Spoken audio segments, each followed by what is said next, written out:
সবাইকে জয় যিশু।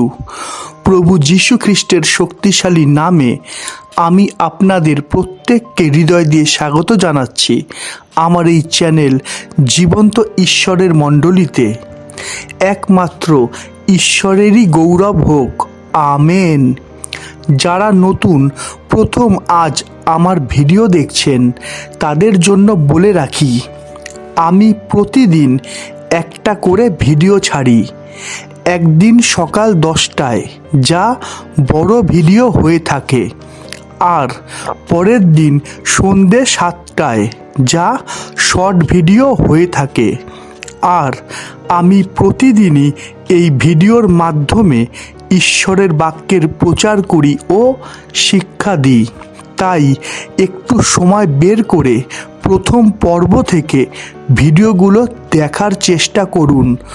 অবশ্যই উপকৃত হবেন, কেননা একমাত্র ঈশ্বরই পারে সমস্ত সমস্যার সমাধান করতে। হালেলুইয়া। তাই তো আমি এই জীবন্ত মণ্ডলীর প্রত্যেকটা সদস্যদের বারবারই বলে থাকি যে ঈশ্বরের এই বাক্যগুলো পৌঁছে দিন নতুন নতুন মানুষের কাছে, যেন তারাও সেই সত্য জানতে পারে যা আজ প্রচুর জায়গার প্রচুর মানুষেরই কাছে গুপ্ত। কেননা এইটাই ঈশ্বরের ইচ্ছা, তাই ঈশ্বরের ইচ্ছাই সিদ্ধ হোক, আমেন। আজকে আমি একটা ছোট্ট বিষয় নিয়ে আলোচনা করব। হতে পারে বিষয়টা ছোট, কিন্তু বিষয়টা মারাত্মক গুরুত্বপূর্ণ। আমার একটা প্রশ্ন আছে আপনাদের কাছে। হ্যাঁ, আমার একটা প্রশ্ন আছে আপনাদের কাছে। আর সেই প্রশ্ন হলো, এই জীবন্ত ঈশ্বরের মণ্ডলীর সদস্যদের মধ্যে কার কার চোখ খুলেছে? কেননা আমরা সবাই জানি যে ঈশ্বরের বাক্যই আমাদের চোখ খুলে দেয়, তাই না? যেমন লেখা আছে, আমরা দেখি ইফিসীয় 1:17-18 পদ, যেন আমাদের প্রভু যীশু খ্রিস্টের ঈশ্বর প্রতাপের পিতা আপনার তত্ত্বজ্ঞানে জ্ঞানের ও প্রত্যাদেশের আত্মা তোমাদিগকে দেন, যাহাতে তোমাদের হৃদয়ের চক্ষু আলোকময় হয়, যেন তোমরা জানিতে পাও তাহার আহ্বানের প্রত্যাশা কি, পবিত্রগণের মধ্যে তাহার দয়াধিকারের প্রতাপধন কি। অর্থাৎ এই চোখ জাগতিক চোখ নয়, কিন্তু এই চোখ হলো ঐশ্বরিক চোখ, যা খোলার মাধ্যমে আমরা জানতে পারি যে ঈশ্বর কেন আমাদের মনোনীত করেছেন, তার ইচ্ছা কি, আমাদের প্রতি তার দয়া কতটা। কেননা ঈশ্বরের বাক্যের দ্বারা যাদের চোখ খুলে গেছে, একমাত্র তারাই বুঝতে পারবে ঈশ্বরের ইচ্ছা। তাই তো তারা ঈশ্বরের ইচ্ছা পূর্ণ করবে, নিজের ইচ্ছা নয়। যেমন প্রভু যিশুও শিখিয়েছিলেন। আমরা দেখি মথি 6:10 পদ, তোমার রাজ্য আইসুক, তোমার ইচ্ছা সিদ্ধ হোক, যেমন স্বর্গে তেমনি পৃথিবীতেও হোক। কিন্তু যাদের চোখ খোলেনি, অর্থাৎ যারা যারা ঈশ্বরের জীবন্ত ও কার্যকারী বাক্য শুনছে কিন্তু বোঝেনি, তারা কখনোই ঈশ্বরের ইচ্ছা বুঝতে পারবে না। যার ফলে তাদের জীবনের একটাই লক্ষ্য হবে, আর তা হলো নিজের ইচ্ছা পূর্ণ করা। যেমন লেখা আছে, আমরা দেখি রোমীয় 8:7-8 পদ, কেননা মাংসের ভাব ঈশ্বরের প্রতি শত্রুতা, কারণ তাহা ঈশ্বরের ব্যবস্থার বশীভূত হয় না, বাস্তবিক হইতে পারেও না। আর যাহারা মাংসের অধীনে থাকে তাহারা ঈশ্বরকে সন্তুষ্ট করিতে পারে না। কি লেখা আছে? যাহারা মাংসের অধীনে থাকে, অর্থাৎ যাদের চোখ খোলেনি, তারা কখনোই ঈশ্বরকে সন্তুষ্ট করতে পারে না, কেননা তাদের লক্ষ্য একটাই, আর তা হলো নিজের ইচ্ছা পূর্ণ করা, ঈশ্বরের ইচ্ছা নয়। কেন আজকে আমি এই সব কথাবার্তা বলছি? কেন আজকে আমি এই বিষয় নিয়ে আলোচনা করছি জানেন? কেননা একটা গুরুত্বপূর্ণ কারণ আছে। হ্যাঁ, একটা গুরুত্বপূর্ণ কারণ আছে যা আমাদের প্রত্যেকেরই জানা উচিত। দেখুন, বিষয়টা ভালো করে বোঝার চেষ্টা করুন। ঈশ্বরের বাক্য থেকে, অর্থাৎ প্রভু যিশুর শিক্ষা থেকে, অর্থাৎ বাইবেল থেকে আমরা জানতে পেরেছি যে আমরা কি চাইছি, আমাদের কি ইচ্ছা, এইটা বড় কথা নয়, কিন্তু ঈশ্বর কি চাইছেন, ঈশ্বরের কি ইচ্ছা, সেটাই হলো বড় কথা, তাই না? কেননা একটা মানুষ স্বর্গরাজ্যে অনন্ত জীবন তখনই পাবে যখন সে এই পৃথিবীতে ঈশ্বরের ইচ্ছানুসারে জীবন যাপন করবে। যেমন লেখা আছে, আমরা দেখি মথি 7 অধ্যায় 21 পদ, যাহারা আমাকে হে প্রভু বলে, তাহারা সকলেই যে স্বর্গরাজ্যে প্রবেশ করিতে পাইবে এমন নয়, কিন্তু যে ব্যক্তি আমার স্বর্গস্থ পিতার ইচ্ছা পালন করে সেই পাইবে। আশা করি এতদূর পরিষ্কার। কিন্তু আজ কি হচ্ছে? হ্যাঁ, আজ কি হচ্ছে বুঝবে শুধুমাত্র তারাই যারা শুধু ঈশ্বরের বাক্য শোনে না কিন্তু বোঝে, যাদের চোখ ঈশ্বরের বাক্যের শক্তিতে খুলে গেছে। তাই আজকের শিক্ষাটা আমি শুধু মুখে বলে নয় কিন্তু প্রমাণ দিয়ে দেখাবো। কিন্তু একটা শর্ত আছে। হ্যাঁ, একটা শর্ত আছে, আপনাদের একটু খাটতে হবে, একটু কষ্ট করতে হবে, যার ফলে আপনাদের কাছে সমস্ত কিছুই জলের মতো পরিষ্কার হয়ে যাবে। তাই হোক, আমেন। দেখুন, যারা যারা এই জীবন্ত ঈশ্বরের মণ্ডলীর সদস্য, যারা যারা ঈশ্বরের মনোনীত, তারা জানেন যে আমার এই চ্যানেল শুরু করা হয়েছিল 2025 সালের মার্চ মাসের 3 তারিখে, যা চলেছিল 2025 সালের 31শে ডিসেম্বর পর্যন্ত, যা সিজন 1 নামে পরিচিত। আর এই 2026 সালের 1 জানুয়ারি থেকে এখনো পর্যন্ত যে শিক্ষাগুলো চলছে, যা সিজন 2 নামে পরিচিত, তাই না? অর্থাৎ এখনো পর্যন্ত এই চ্যানেলের মাধ্যমে 2টো সিজন করা হয়েছে। আর আপনারা প্রত্যেকেই জানেন যে সিজন 1-এ আমি প্রতি রবিবার প্রার্থনা সভা চালাতাম।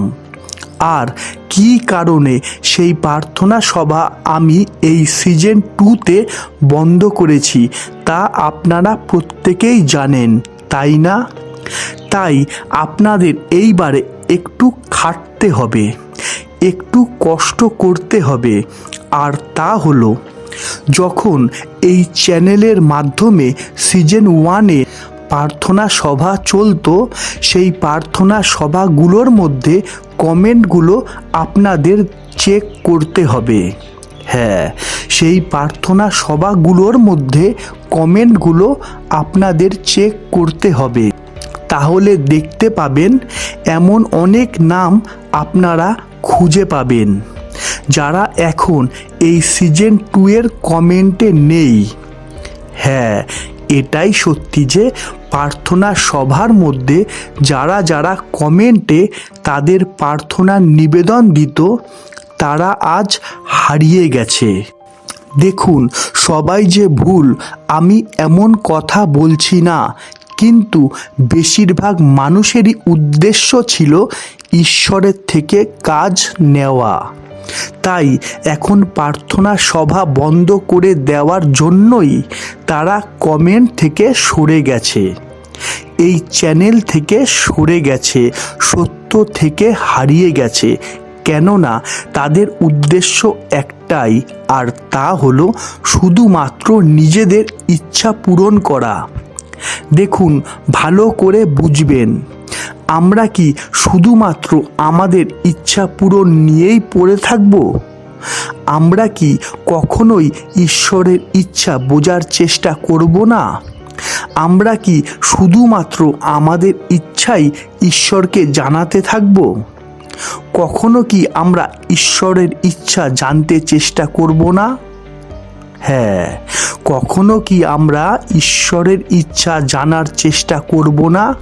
বাইবেল কি বলছে আমরা দেখি, ইফিসীয় 5:17 এই কারণ নির্বোধ হইও না, কিন্তু প্রভুর ইচ্ছা কি তাহা বুঝো। তাহলে আপনারাই বোঝার চেষ্টা করুন, বেশিরভাগ মানুষ কোনটা চাইছে, নিজের ইচ্ছা না ঈশ্বরের ইচ্ছা। এখন আমি আপনাদের এই চ্যানেলের মাধ্যমে যে শিক্ষাগুলো দিচ্ছি, তার মাধ্যমে তো ঈশ্বরের ইচ্ছাই প্রকাশিত হচ্ছে, যা আজ বেশিরভাগ মানুষেরই ভালো লাগছে না, তাই না? তাই তো প্রার্থনা সভা বন্ধ করে দেওয়ার পর আজ সেই সব মানুষগুলো হারিয়ে যাচ্ছে, যারা শুধুমাত্র উপকার পাওয়ার জন্য কমেন্টে এসে তাদের প্রার্থনার নিবেদন দিয়ে যেত, তাই না? দেখুন, একটা বিষয় ভালো করে বোঝার চেষ্টা করুন। দেখুন, প্রার্থনা আমরা অবশ্যই করব, যার জন্য আমাদের 24 ঘন্টাই আছে, যার জন্য আমাদের ঘর আছে, তাই না? কিন্তু একবার ভেবে দেখুন, খ্রিস্টের জীবন্ত শিক্ষার সুযোগ কিন্তু সবার আর সব সময় হয়ে ওঠে না, তাই না? তাহলে আমাদের করণীয় কি? ঈশ্বরের জীবন্ত মণ্ডলী থেকে আমরা সত্যের শিক্ষায় শিক্ষিত হব, আর 24 ঘন্টায় আমরা সেই শিক্ষানুযায়ী জীবন যাপন করব। আর প্রতিদিন আমরা প্রার্থনা নিজেরাই ঘরে করব, কেননা বাইবেল বলে ঈশ্বর প্রত্যেকটা বিশ্বাসীদের প্রার্থনা শোনেন। হ্যাঁ, ঈশ্বর প্রত্যেকটা বিশ্বাসীদের প্রার্থনা শোনেন। আমরা দেখি গীত সংহিতা 34:15 ধার্মিক গণের প্রতি সদাপ্রভু দৃষ্টি আছে, তাহাদের আর্তনাদের প্রতি তাহার কর্ণ আছে। আমরা দেখি মথি 6:6 কিন্তু তুমি যখন প্রার্থনা করো, তখন তোমার অন্তরাগারে প্রবেশ করিও, আর দ্বার রুদ্ধ করিয়া তোমার পিতা, যিনি গোপনে বর্তমান, তাহার নিকটে প্রার্থনা করিও। তাহাতে তোমার পিতা, যিনি গোপনে দেখেন, তিনি তোমাকে ফল দিবেন। হালেলুইয়া। তাহলে বোঝা যাচ্ছে তো আমাদের করণীয় কি? আর এই মণ্ডলীর মাধ্যমে আমি কি করছি? আমি আপনাদের ঈশ্বরের ইচ্ছা জানাবো, আমি আপনাদের ঈশ্বরের ইচ্ছা জানাবো, আর আপনারা ঈশ্বরের ইচ্ছা পালন করবেন ও নিজেরা ঘরে প্রার্থনা করবেন। দেখুন, প্রার্থনা কি আর কাদের জন্য প্রার্থনা করতে হয় তা আমাদের আগে ভালো করে বুঝতে হবে। আমি বারবারই বলে থাকি যে প্রার্থনা মানে ঈশ্বরের সঙ্গে কথা বলা, প্রার্থনা মানে সমস্যার সমাধান, কিন্তু নিজেদের সুখ অভিলাষ পূর্ণ করা নয়। আর প্রার্থনা তাদের জন্যই করতে হয় যারা নতুন বিশ্বাসী, যারা এই পথে সবে সবে হাঁটতে শিখেছে। যেমনটা ঠিক একটা ছোট্ট বাচ্চাকে তার মা দুধ খাইয়ে দেয়, কিন্তু একবার ভেবে দেখুন, একটু কল্পনা করুন, একটা 30-40 বছরের মানুষ যদি হ্যাঁ, একটা 30-40 বছরের মানুষ যদি তার মাকে বলে যে মা আমি দুধ খাবো, আমাকে খাইয়ে দাও, তাহলে বিষয়টা কি অদ্ভুত ও হাসির হবে, তাই না? আজও ঠিক তাই হচ্ছে। বেশিরভাগ মানুষই ছোট ছোট বিষয় নিয়ে অন্যদের প্রার্থনার নিবেদন দিচ্ছে। তাও যদি মানতাম যে তারা নতুন বিশ্বাসী, কিন্তু তার বদলে দেখা যাচ্ছে যে যারা প্রার্থনার নিবেদন দিচ্ছে তারা কেউ 20 বছর, কেউ 30 বছর, কেউ 40 বছর ধরে প্রভুর পথে রয়েছে। তবুও তাদের এই বিশ্বাস এখনো হয়নি যে প্রভু তাদের প্রার্থনার উত্তর দেবেন, তাই না? তাদের কাছে এই বাক্যের কোনো দাম নেই। হ্যাঁ, তাদের কাছে এই বাক্যের কোনো দাম নেই।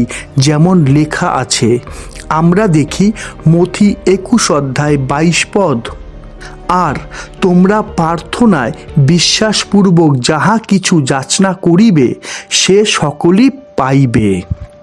আশা করি বোঝা যাচ্ছে তো যে যে মণ্ডলীতে নিজের ইচ্ছা পূরণের কথা বলা যেতে পারে, আজ সেই মণ্ডলী বেশিরভাগ মানুষই পছন্দ করে, কিন্তু যে মণ্ডলীতে ঈশ্বরের ইচ্ছা পূরণের কথা বলা হয়ে থাকে সেই মণ্ডলী আজ বেশিরভাগ মানুষই পছন্দ করবে না। আর এটাই সত্যি। যেমন লেখা আছে, আমরা দেখি 2 তিমথিও 4 অধ্যায় 3-4 পদ, কেননা এমন সময় আসিবে যে সময় লোকেরা নিরাময় শিক্ষা সহ্য করিবে না, কিন্তু কান চুলকানি বিশিষ্ট হইয়া আপন আপন অভিলাষ অনুসারে আপনাদের জন্য রাশি রাশি গুরু ধরিবে এবং সত্য হইতে কান ফিরাইয়া গল্পের দিকে বিপথে যাইবে।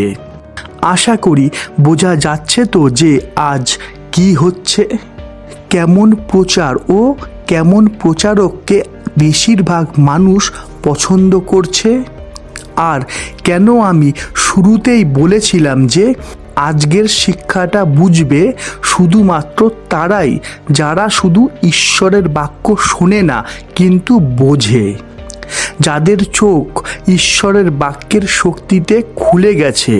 হালেলুইয়া! তাই আমি ঈশ্বরকে ধন্যবাদ দিই সেই সমস্ত মানুষগুলোরই জন্যে যারা ঈশ্বরের মনোনীত সন্তান, যারা এই মণ্ডলীর সদস্য ও যাদের হৃদয়ে ঈশ্বরের বাক্য কার্য করছে। হালেলুইয়া! ঈশ্বর আপনাদের প্রত্যেককে তার জ্ঞানে জ্ঞানবান করুন। আমেন। তাই আমাদের মাথায় রাখতে হবে প্রভুর সেই কথা, প্রভুর সেই শিক্ষা যে প্রভু ভিড় চান না।